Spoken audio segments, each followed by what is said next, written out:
Alright guys, Touchcrabber here back again today. Hope you're all enjoying your Wednesday. The league is but 2 days away, starting on Friday, of course, in Minnesota. The pros are pretty much traveling out today, so they get a day or so, I guess, to practice before the league does officially kick off for the season. Honestly, I'm pretty damn excited right now, which is surprising, given I didn't really think I would be for this game. But a lot of positive news, I guess. You know, there potentially is some negative news happening in the next couple of hours, or maybe in the past when you guys are watching this video, to do with this patch, which was going live today. I'll talk about that tomorrow, not the topic of discussion for today, but I will touch on a few things in the coming minutes. So like if you guys enjoy, subscribe if you're new as always, I would greatly appreciate it. Leave your thoughts down below as always. One thing to follow up from yesterday then, this blog post we talked about with team skins that were added to the game, that were in like the whole section where you started up and you can see it being advertised, and then Call of Duty and Infinity Ward took it down. For some reason, we talked about it yesterday, not really sure why, this did in fact go back up. So it's pretty much confirmed we're getting Team Kira January the 24th. Thanks to those of you who pointed out that indeed World War II did have team camos in the game, at least eventually. Some things on the talent for this upcoming season. So Chris Tunn says not in Minnesota this weekend, weird feeling. You know, for Tunn and Bryce, as we'll talk about just here, it kind of makes sense that they don't need that many talent there. Like, they have the 6 guys, the 6 main guys, Miles and Momo, of course, Merk and Maven, and now Benson and Chance being confirmed. You wouldn't really need more than 6 casters for the type of weekend that they're having here in Minnesota. Possibly, Tunn and Bryce will get a better opportunity later in the season with maybe some amateur stuff going on. But who knows exactly what's going on with the amateur side? Is there going to be casters for that? Is it even going to be streamed? Really no clear direction on that yet, which we would like to have, of course. So this is what Tunn says, and Bryce says a similar thing, you know, disappointed to be on words not to be in Minnesota, which is really sad given the weekend kickoff. I would imagine, like, if it was me making the decisions, I would have these guys for sure casting if they're not required to cast the main events, because not too many tournament, or at least not too many matches going on between the big teams. There is a 192 team open bracket going on as well. That would be a perfect opportunity, right? Either some other people are being brought in to cast that, or maybe it's not being casted at all, or at least only the latter stages are being casted. Who knows exactly, but I wanted to run through that. And then Benson and Chance come out and say, Game 5 Duo is back, will be calling the action all throughout the Call of Duty season. Can't wait to get started. I'm Exotic puts a video together here because Benson was saying yesterday he was kind of gutted that they didn't have a video just like Momo and Miles, but clearly he did have something in the works here because this seems to be pretty well done to me. So moving onwards, a great spot here from, well, I think a couple of people pointed this out to me. This is an article that went up on the Call of Duty League website, The Road to Minnesota, players and coaches dish on the competition. So, you know, Karma, Clayster, Jacob, all the big dogs, they're talking about which teams are going to perform the best. Let's go through a couple of answers. So just starting with Karma, going into Minnesota, I think right now the teams going in are Atlanta, Dallas, and Chicago. They're probably the clear-cut top 3. Jacob says, my own team aside, probably Dallas and Atlanta. They've looked the strongest since the release of the game. And, you know, you've got a number of opinions here. Let's just, you know, for example, which team is going to surprise? I think Minnesota has potential to be the biggest surprise, says Clayster, of course, from the Dallas Empire. And Silly says the same thing, but then again, he is on that team. But regardless, the real crucial thing here is that this post was written by Katie Bedford. I imagine either she did the interviewing or she wrote this up or something happened to do with Katie, which pretty much says to me that if she's writing articles for the league on the 18th of January 2020, just a week out from the start of the league, it would make sense that she's involved in either a hosting capacity or doing something else for them. Haven't had official confirmation from her yet, but this is what I imagine the landscape looks like. So this is that patch I wanted to talk about. Just a couple of quick things to mention here before we go on to the power rankings, which of course is the main topic of today's video, and I'm sure you guys will feast on it in the comment section below.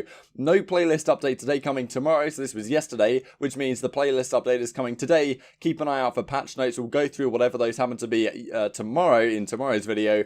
But we talked a while ago about how this slide cancel bug was meant to be fixed in this upcoming patch. Intriguingly, yesterday, Charlie Intel come out and say that the Trello board for Modern Warfare has changed to say that the issue in the game will not be included in this week's update. The fix requires more testing, and I think it was this thing right here. Players can cancel their recovery state while sliding. This still needs some testing and adjusting. So yeah, apparently they've updated it to some degree. It's not going to be fully fixed, but they have mentioned they have made some gains on fixing it for this week, which of course, once again, that's a massive change, as I probably will talk about yesterday, just before the start of the league kicks off. And, you know, this is what Charlie Intel, of course, follow up with an Infinity Ward on the website.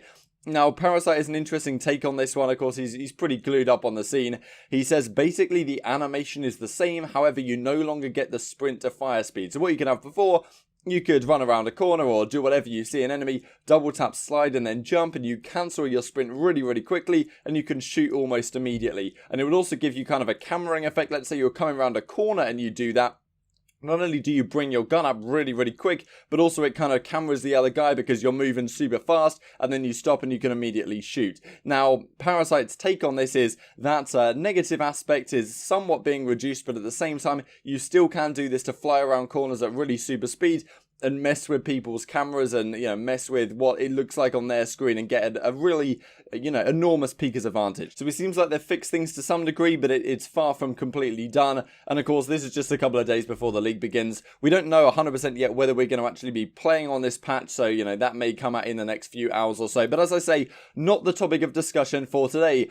Firstly, this from Priester. This came out a while ago on the 9th of January. Just wanted to share with you this quick 17-second clip where Priester talks about his top 5 teams at the current time, and this is how he ranks them. So he reckons the Subliners, the Minnesota Rocker, Chicago Huntsmen, Dallas Empire, and Atlanta FaZe. And this is what we've seen a lot of over the last few days. And then CDL Intel, that's Crone over there, came out with this pre-season power rankings, which we'll look at on the big screen in a second. The pros said, so he's gone around and asked players, he's asked coaching staff to come up with these rankings. Now, I don't know exactly how many people he's gone out and been able to get a hold of, but this is a pretty good rankings in terms of this is what the pros think of other teams right now, and this makes a lot of sense. So players mentioned it was hard to rank Gorillas and Legion given they hadn't scrimmed them yet, or they hadn't scrimmed them in weeks for a long time, and I think there have been some visa issues and the like with some of those players. But here we go then. So this is the power rankings. I guess we'll start from the bottom up, or at least we'll just do a quick overview. So Atlanta FaZe is going to be number 1. These numbers on the side, I imagine, represent the average ranking they got from all players. So 1.22 is really low. That means that pretty much everyone put Atlanta FaZe as number 1. A few people clearly putting Dallas Empire as number 1. Pretty much nobody putting Chicago Huntsmen as number 1. It just depends. Of course, there's bias. Potentially, if Crone went out and asked, you know, happened to get hold of more Atlanta FaZe players to rank people than did, you know, Dallas Empire, for example, then maybe Dallas are ranked a little bit artificially lower than FaZe. Whatever, we're just going to have to assume it's a fair environment. I think a lot of this is pretty unsurprising, right? FaZe, Dallas Empire, and Chicago Huntsmen are considered to be the top 3 going into the upcoming season. We'll have a look at the schedule for this coming weekend in just a second here. The real interesting stuff, I guess, comes further down, because all these 3 teams you could see taking a weekend at any point. We really get to see what the skill gap looks like in terms of Atlanta FaZe, Chicago Huntsmen. I think at some point Atlanta FaZe were really dominating scrims, but now it seems to be a little bit closer. People are being more competitive with them, which is good to see for the upcoming season. Of course, it really gets interesting after the top 3, because we've known these top 3 are likely going to be the top 3 regardless. And then once we start scrolling down, things get interesting. So Minnesota Rocker is number 4. This is exactly the same ranking that Priester had, by the way, so it seems to be a pretty common one among the professionals. The Minnesota Rocker are number 4. Now this could, as we looked at Silly and Clayster saying, these could be the underrated squad. So this is, of course, Silly, you've got Assault, you've got GodRx, those were the first 3 announced, but then you've got Asim and you've got Alex that round out the squad. Now, honestly, in my opinion, I really like this team. Like, GodRx was fantastic last season. Silly on boots on the ground and Assault on boots on the ground will both be great players, in my opinion. Alex was super good in World War II, and then you've got Asim, who is a very good versatile player and a very good utility player, I suppose, in the most recent season. So very interesting to see. So Minnesota in number 4, and then Subliners and Seattle Surge coming up next. I talked to EasyMac about this. He's the Atlanta FaZe analyst. His opinion was slightly different to what the overall rankings imply. He reckons that the Subliners and Seattle Surge should probably be lower down than they are right now. He reckoned that, you know, maybe around the 7 or 9 mark for some of these teams, rather than 5th or 6th as they are right now. And as you can see right here, the rankings between Surge, Mutineers, and OpTic Gaming are really tight. Like, it seems pretty clear to most people that the Subliners are 5th. Then the other 3 teams just after that were really closely ranked. It was tough to order these teams. These could pretty much come in any order, at least on the professional ranking. But this seems a pretty clear top 5 right now. And Subliners, of course, makes sense looking at that squad. You've got Zero, you've got Attach, you've got ZooMaa, you've got Temp, and then you've got Accuracy. Definitely makes sense for a boots on the ground title that this team will be at least decent. We'll have to see how things turn out when they go to LAN. But I imagine if there's one team that's going to get better on LAN, it may well be the Subliners, given all the experience they have on that team. So then we go down to these 3, Surge, Mutineers, and OpTic Gaming. I think, honestly, Mutineers could be a pretty underrated squad. the fact that they're sitting 7th here, potentially 6th, is pretty impressive for them, given that their squad is kind of underrated guys. You've got Javi, you've got Morks, you've got Pristini, you've got Skies, and then you've got Frosty. I really kind of like this team. Hope they do well. And then, you know, Seattle Surge with some of the veterans as well. That's the oldest team in the league by far, with Octane and Slacked being the young guns. Then you've got Karma, you've got Apathy, and you've got Enable to round out the squad. And then you've got the OpTic gaming team, which a lot of people expected to be pretty damn good coming into the season, as did I. Right now, they're sitting 8th in the power rankings. We'll have to see how they move up across the season, if they do at all. But with Kenny, Dashy, TJ Slasher, and J Capcore, I'm rolling off these teams today. You know, that's an ideal situation. Well, you know, in theory, that's a great team. But clearly, we're not seeing it right now in the online environment. Maybe things will start stepping up when we get to LAN. These are the bottom 4 teams then. As it was talked about, Legion and Gorillas are really hard to rank right now, given we haven't really seen too much from them in the upcoming season. And at least in the preseason. Ultra have been scrimming a fair bit, as have the London Royal Ravens. So these are sitting at 10th and 9th. So interesting rankings. It depends how biased these are in terms of maybe, yeah, if there's North American players, maybe there's a degree to which they're underrating Royal Ravens and whatever. But to be honest, from what I've seen, this seems to be pretty fair going into the first event. Intrigued to hear your thoughts below. I guess Atlanta FaZe are the favourites, I guess, to take the opening weekend, but there isn't really a facet of taking the opening weekend, as we will look at in this schedule right here. So this is what we're looking at. Let's just make it so you can see everything. Chicago Huntsman, Dallas Empire are first up at Friday, January 24, 5:30. This is in Eastern Standard Time, so if you guys are in EST or if you're in Pacific Time, take 3 hours off this. If you're in GMT like I am, add on 5 hours. If you're any further west or east than that, you guys can work it out. But this is Eastern Time right here, so 5:30 p.m. Huntsman, Dallas Empire to kick things off. And as I say, there's no overall winner of this weekend because every team plays two matches across the course of the weekend. And then that's just kind of the opening extravaganza. We don't really get a final shenanigans like Ultra Minnesota Rocker is the final game of the weekend. It's not exactly particularly spicy. You don't have a winner of the weekend. We really have to wait to London so we can start cracking on.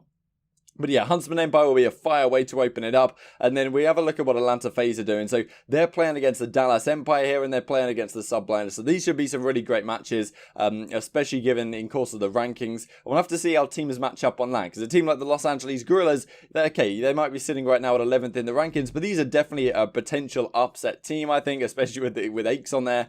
And also, they're the kind of team which you can imagine being better on land than they would be in another environment. We'll have to see how Paris goes, but as I say, difficult to rank these teams. We haven't seen too much of them yet, but someone's got to be 12th, I guess. So it makes sense right now. On what I've seen, I think this is pretty fair. Really intrigued to hear your thoughts in the comment section below, as always. Thanks for watching. I'll see you next time.